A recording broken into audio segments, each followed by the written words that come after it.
On September 3rd, 1969, Ford introduced the 1970 model year lineup of their wildly popular Mustang.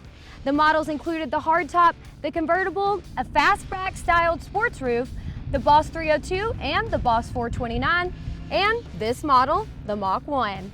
Of the roughly 41,000 Mach 1s built, 2,501 of those were equipped with the 428 Cobra Jet Big Block engine like this one here.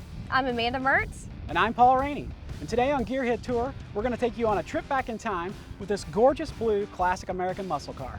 And we're getting started right now.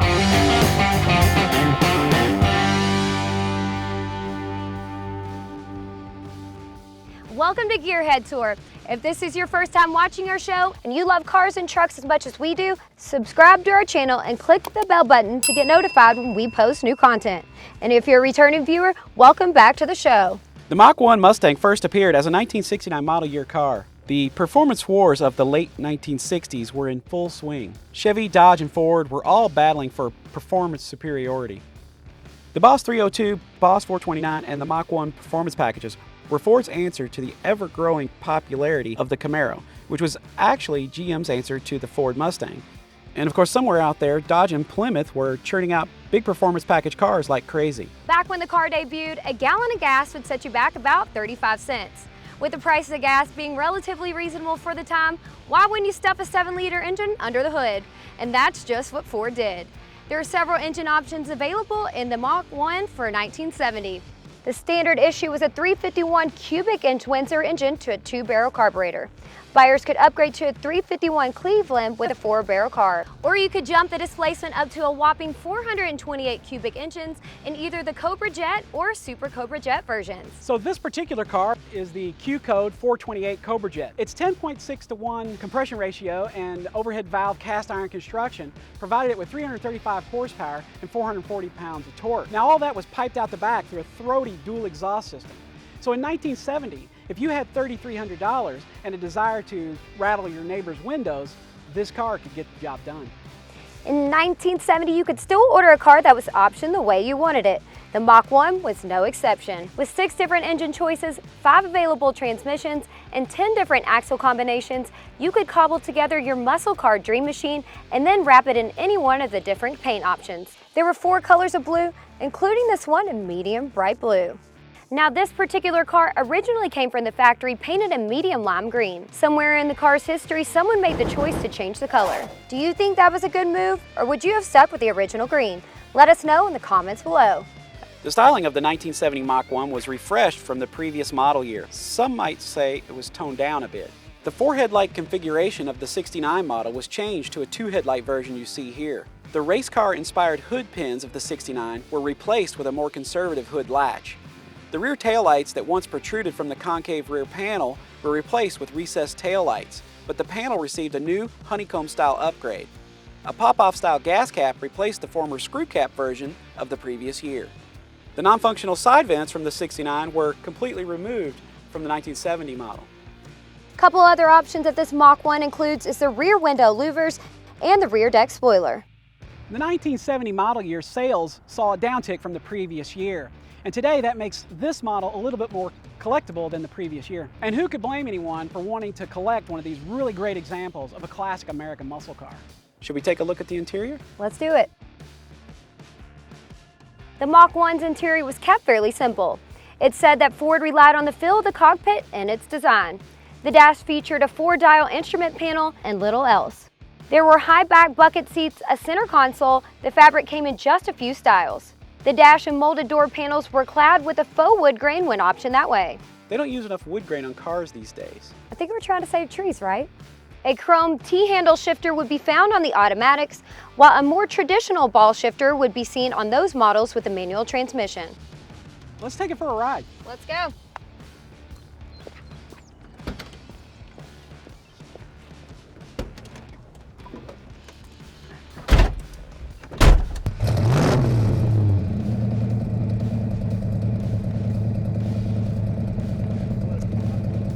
Hey Amanda. Yep. You remember Josh Vaughn, the photographer? Yeah. He mentioned a really cool place, the Lane Motor Museum here in Nashville. What do you say we take a look? Okay, let's go. All right, let's do it. I'm gonna wait for the ice cream truck to go by. Yeah. But also, can we get it to stop in order? So, to compare this car to, say, a modern car with all the newer technology, and I'm not talking about the technology of, say, you know, My Touch from Ford, or, you know, using your MP3s in the stereo. I'm talking about the technology that keeps the right side and the left side between the ditch and the center line. It's unfair to compare these cars because it's 50 years of technology newer. Sure.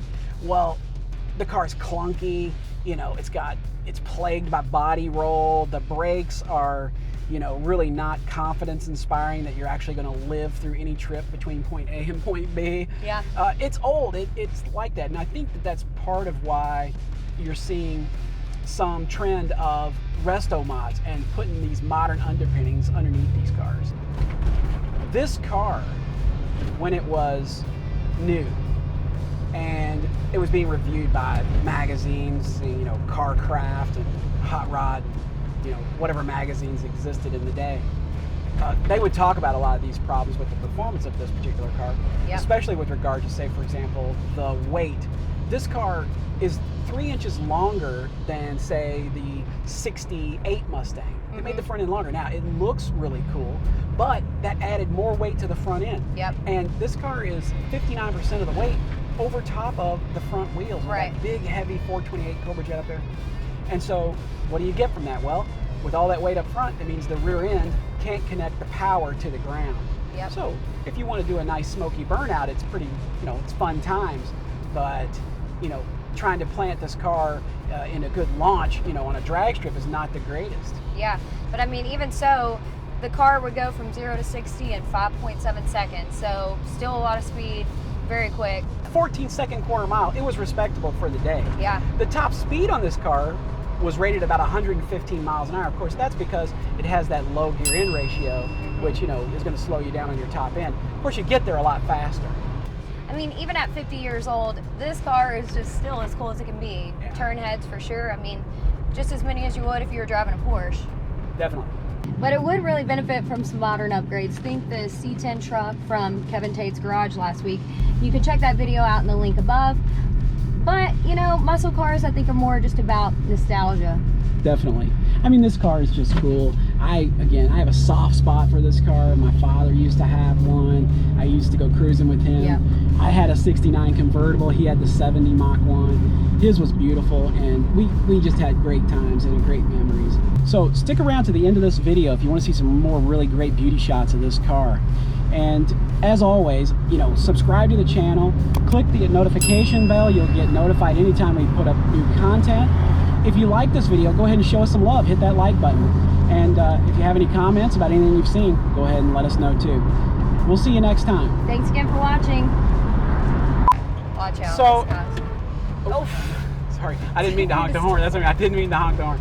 So, Ford Motor Company introduced the 1971. Nope. Well, Cobra Jet Big Block. In either the Jet Cobra. Oh, Cobra Jet. Sorry. I'll start over. Hang on. Keep it rolling. By the way, the Ford. Oh. Don't read the Ford. Sweet.